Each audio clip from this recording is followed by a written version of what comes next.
Shri Sai Satcharitra, the wonderful life and teachings of Shri Sai Baba, chapter 36. Wonderful stories of number 1, two Goa gentlemen, number 2, Mrs. Aurangabadkar. This chapter relates the wonderful stories of two gentlemen from Goa and Mrs. Aurangabadkar of Solapur. Two gentlemen. Once, two gentlemen came from Goa for taking darshan of Sai Baba and prostrated themselves before him. Though both came together, Baba asked only one of them to give him rupees 15 as dakshina, which was paid willingly. The other man voluntarily offered rupees 35, which was rejected by Baba to the astonishment of all. Shama, who was present, asked Baba, "What is this? Both came together. One's dakshina you accept, the others, though voluntarily paid, you refuse. Why this distinction?" Baba replied, "Shama, you know nothing. I take nothing from anybody. This Masjid Mai, or the presiding deity of the masjid, calls for the debt. The donor pays it and becomes free. Have I any home, property or family to look after? I require nothing. I am ever free. Debt, enmity, and murder have to be atoned for, as there is no escape from them."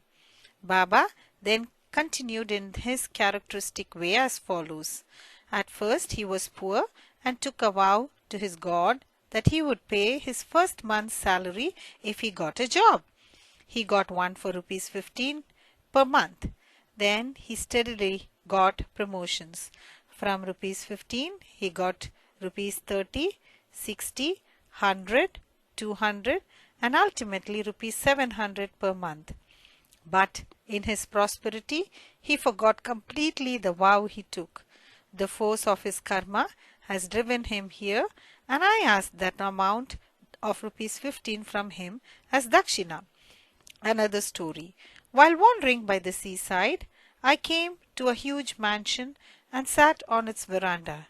The Brahmin owner gave me a good reception and fed me sumptuously. He showed me a neat and clean place near a cupboard for sleeping. I slept there. While I was sound asleep, the man removed a laterite slab and broke the wall, crept in, and scissored off all the money from my pocket. When I woke up, I found that rupees 30,000 were stolen. I was greatly distressed and sat weeping and mourning. The money was in currency notes, and I thought that the Brahmin had stolen it. I lost all interest in food and drink and sat for a fortnight on the veranda bemoaning my loss. After the fortnight was over, a passing fakir saw me crying and made enquiries regarding the cause of my sorrow. I told him everything. He said, "If you act according to my bidding, you will recover your money. Go to a fakir, I shall give his whereabouts. Surrender yourself to him. He will get your money back. In the meantime, give up your favorite food till you recover your money." I followed the fakir's advice and got my money. Then went to the seashore where a steamer was standing, but I could not get into it as it was overcrowded. There a good-natured peon interceded for me and I got in luckily. That brought me to another shore, from where I caught a train and came to the Masjid Mai. The story finished, and Baba asked Shama to take the guests and arrange for their feeding. Then Shama took them home and fed them. At dinner, Shama said to the guests that Baba's story was rather mysterious, as he had never gone to the seaside, never had any money or rupees 30,000, never travelled, never lost any money and never recovered it, and enquired from them whether they understood it and caught its significance. The guests were deeply moved and were shedding tears. In a choked voice, they said that Baba was omniscient, infinite, the Supreme One or Parabrahma without a second. The story he gave out is exactly our story. What he spoke has already taken place in our case. How he knew this is a wonder of wonders. We shall give all the details after the meals. Then after the meals, while they were chewing betel leaves, The guests began to tell their stories. One of them said, "A hill station on the Ghats is my native place. I went to Goa to earn my living by securing a job. I took a vow to God Datta that if I got any service, I would offer him my first month's salary. By his grace, I got a job of rupees 15 and then I got promotions as described by Baba. I did forget all about my vow." Baba has just reminded me of it in this way and recovered rupees 15 from me. It is not dakshina as one may think it to be, but a repayment of an old debt and fulfillment of long forgotten vow. Moral. In fact, Baba never begged for any money nor allowed his bhaktas to beg. He regarded money as a danger or bar to spiritual progress and did not allow his bhaktas to fall into its clutches. Bhagat Mahalsapati is an instance on this point. He was very poor and could hardly make both ends meet. Baba never allowed him to make any money nor gave him anything from the Dakshina collection. Once a kind and liberal merchant named Hans Raj gave a large amount of money to Mahalsapati in Baba's presence, but Baba did not permit him to accept it.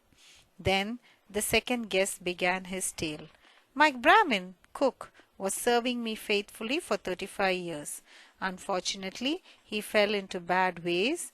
His mind changed and he robbed me of my treasure.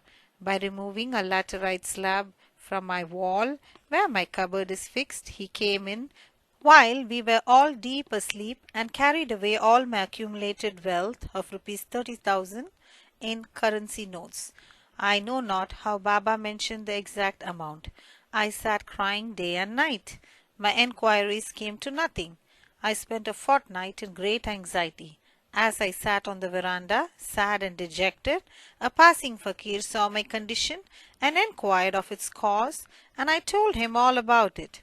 He told me that an Avelya or saint by name Sai lives in Shirdi, Kopargaon Taluka. Make vow to him and give up any food that you like best, and say to him mentally that I have given up eating that food till I take your darshan. Then I took the vow and gave up eating rice and said, "Baba, I will eat it after recovering my property and after taking your darshan." 15 days passed after this. The Brahmin of his own accord came to me, returned my money, and apologized, saying, "I went mad and acted thus. I now place my head on your feet. Please forgive me." Thus everything ended well. The fakir that met me and helped me was not seen again. An intensive desire to see Sai Baba, whom the fakir pointed out to me, arose in my mind. I thought that the fakir who came all the way to my house was no other than Sai Baba. Would he, who saw me and helped me to get my lost money, ever covet to get rupees 35? On the contrary, without expecting anything from us, he always leads us on the path of spiritual progress. I was overjoyed when I recovered my stolen property, and being ignorant, I forgot all about my vow. Then, when I was at Kolaba, one night I saw Sai Baba in my dream. This reminded me of my promised visit to Shirdi. I went to Goa and from there wanted to start for Shirdi by taking a steamer to Mumbai en route. But when I came to the harbour, I found that the steamer was crowded and there was no place. The captain did not allow me, but on the intercession of a peon who was a stranger to me, I was allowed to get into the steamer which brought me to Mumbai. From there I came by train. Surely I think that Baba is all-pervading and all-knowing. What are we and where is our home? How fortunate we are that Baba got our money back and drew us here to himself. Shirdi folks must be infinitely superior and more fortunate than we. For Baba has played, laughed, talked and lived with you for so many years. I think that your store of good merits must be infinite. Sai is our Datta or Lord Dattatreya. He gave a seat in the steamer and brought me here and thus gave proof of his omniscience and omnipotence. Mrs. Aurangabadkar. A lady from Solapur the wife of Shakaram Aurangabadkar, had no issue during the long period of 27 years. She had made a number of vows to gods and goddesses for an issue, but was not successful. She then became almost hopeless. To make a last attempt in this matter, she came to Shirdi with her stepson Vishwanath and stayed there for 2 months serving Baba. Whenever she went to the masjid, she found Baba surrounded by devotees.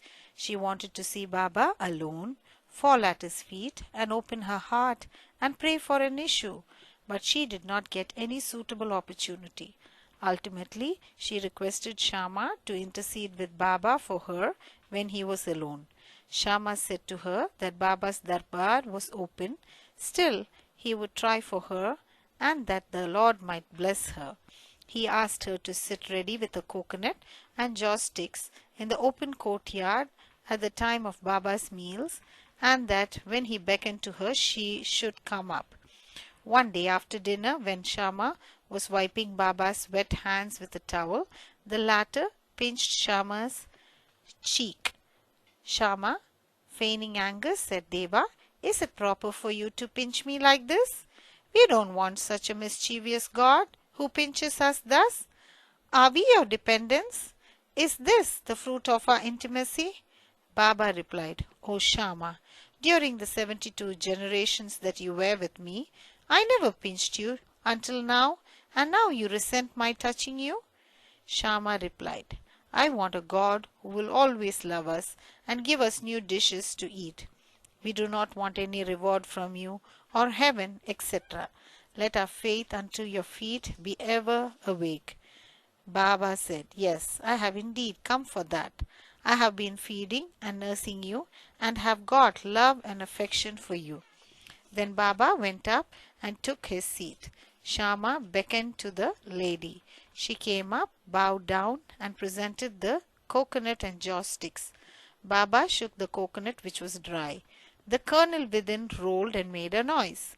Baba said, "Shama, this is rolling. See what it says?" Shama said, "The woman prays that a child should similarly roll in her womb. So please give her the coconut with your blessing." Baba said, "Will the coconut give her any issue? How foolish people are to fancy such things." Shama replied, "I know the power of your words and blessing. Your word will give her a series of children.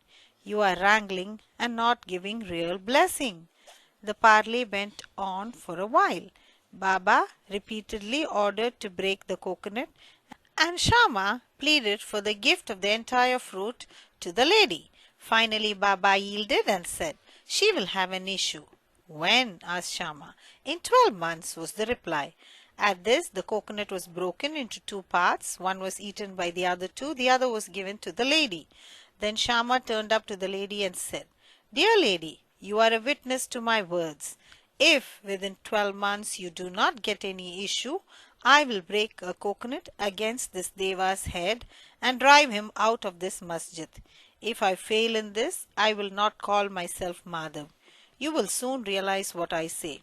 She delivered a son in a year's time, and the son was brought to Baba in his 5th month. The couple, both husband and wife, prostrated themselves before Baba, and the grateful father, Mr. Aurangabadkar, paid a sum of rupees 500, which was spent in constructing a shed for Baba's horse, Shamkarna. Bowed to Sri Sai, peace be to all.